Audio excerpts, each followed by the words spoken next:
It's 9:23 a.m. on an ordinary Monday morning. Not the kind of morning anyone would remember. The sky is clear over Manhattan. Sunlight reflects off glass towers, casting sharp lines across crowded streets. A man in a gray suit rushes down the subway stairs, adjusting his tie. Already late for a meeting he's had scheduled for weeks, a barista hands a coffee to a regular customer without even asking for the order. Large latte, extra shot. Routine. Predictable. Safe. Across the country in Los Angeles, traffic inches forward on the freeway. A woman taps her fingers impatiently on the steering wheel as her favorite song plays in the background. She's thinking about nothing important. Maybe what to eat for lunch. Maybe a message she forgot to reply to. In a quiet suburban neighborhood somewhere in Ohio, a school bell rings. Kids settle into their seats, half listening to a teacher explain something they won't remember by tomorrow. Everything feels normal. And that's exactly what makes this moment so dangerous. Because normal is not reality. Normal is an assumption. A fragile agreement between millions of people that today will behave like yesterday. But history has shown, again and again, that the biggest changes in human existence don't arrive with warning.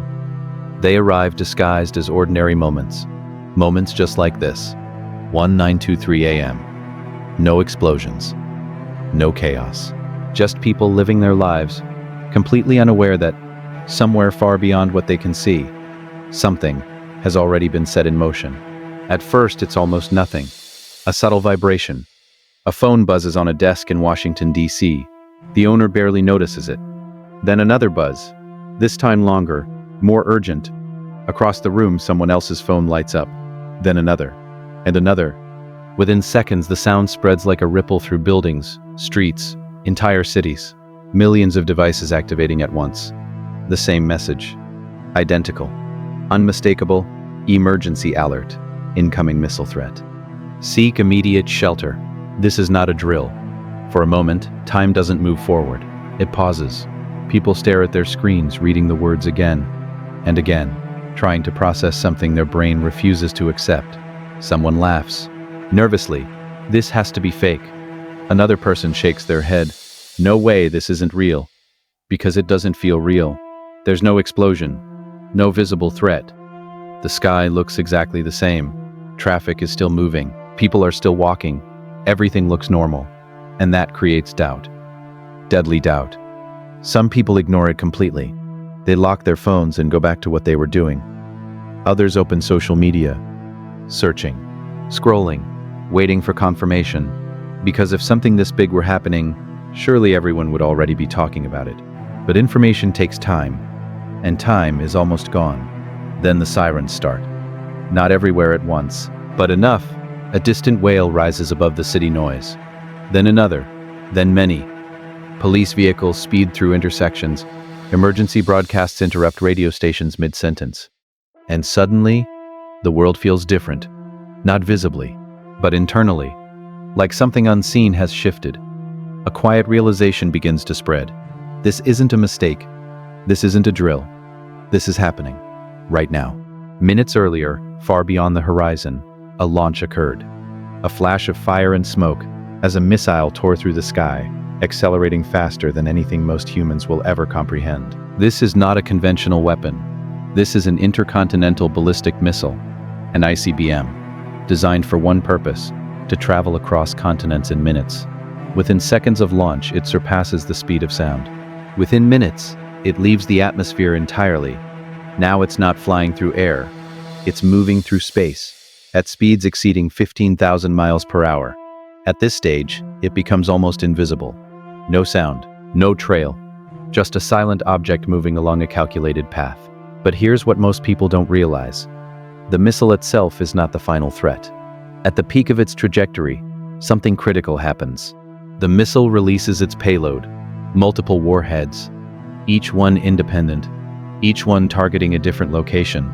This is known as MIRV technology, multiple independently targetable re-entry vehicles. From one launch, several cities can be targeted simultaneously.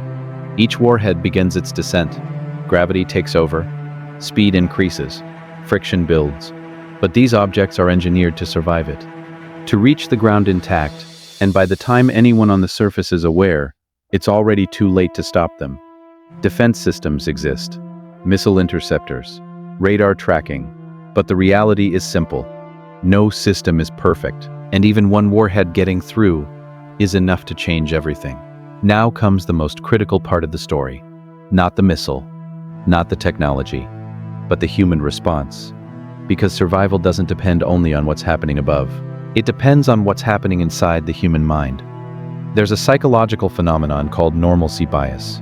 It's the reason people underestimate disasters. The brain prefers familiar explanations over frightening ones. So when faced with something unimaginable, it minimizes it. This can't be real. There must be a mistake. I'll wait and see. And that hesitation costs time. Then there's milling behavior. People don't act immediately. They look to others. They wait for confirmation. They gather in groups, discuss, debate, delay. Because taking action alone feels risky, but waiting feels safe, even when it isn't. This is why in almost every major disaster in history, the majority of people don't move fast enough.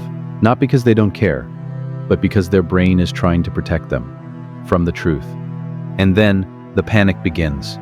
Not everywhere at once, but in waves. A few people start running, others follow. Cars fill the streets, engines start, doors slam. People are no longer thinking clearly. They're reacting. Instinct takes over. Escape. Get away. Leave the city. But this instinct is wrong. Fatally wrong. Highways become parking lots within minutes. Thousands of vehicles all trying to move in the same direction, but going nowhere. People are trapped, not by the explosion, but by each other, inside thin metal shells, with no protection, no escape. Others make a different mistake. They stay near windows, watching, waiting, trying to see something. Some even take out their phones, recording, as if capturing the moment makes it less dangerous. But they don't understand what they're about to witness, because the first sign of impact is not sound, it's light. The people who survive make a completely different choice. They don't run, they don't watch. They move inward, immediately, inside the nearest structure, down stairwells, into basements, subways, underground garages. Anywhere that puts mass between them and the outside, because in a nuclear event, distance is survival. And shielding is everything. Concrete absorbs radiation. Earth blocks heat. Steel slows impact forces. Even being in the center of a large building can mean the difference between life and death. Timing matters. Seconds matter. Because once the flash occurs, it's already too late to react. Then, it happens. A flash. Brighter than anything the human eye is meant to see. For a fraction of a second, it feels like the sun has appeared on Earth. Temperatures rise instantly. Millions of degrees at the center. Anything directly exposed is gone. No pain, no sound, just absence. A fireball forms, expanding outward at incredible speed, consuming everything in its path. Then comes the shockwave, a wall of pressure moving faster than sound. Buildings collapse, glass turns into shrapnel, air itself becomes a weapon. Miles away, people feel it, a force that throws them off their feet. And then, the heat. Thermal radiation spreads outward, burning everything it touches. Skin, clothing, structures, entire neighborhoods ignite. And finally, the sound arrives, a deep, violent roar, like the sky itself tearing apart. But survival doesn't end with the blast. It begins there. The mushroom cloud rises, pulling debris, ash, and radioactive particles high into the sky. Minutes later, fallout begins. It looks harmless, like dust, like snow. But it carries invisible death. Radiation spreads, silently. People who were outside are now contaminated. Those without shelter are exposed.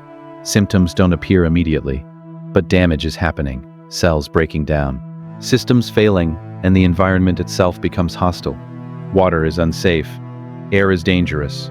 Infrastructure collapses. Hospitals overwhelmed. Communication fails. And slowly, reality settles in. This wasn't just an event.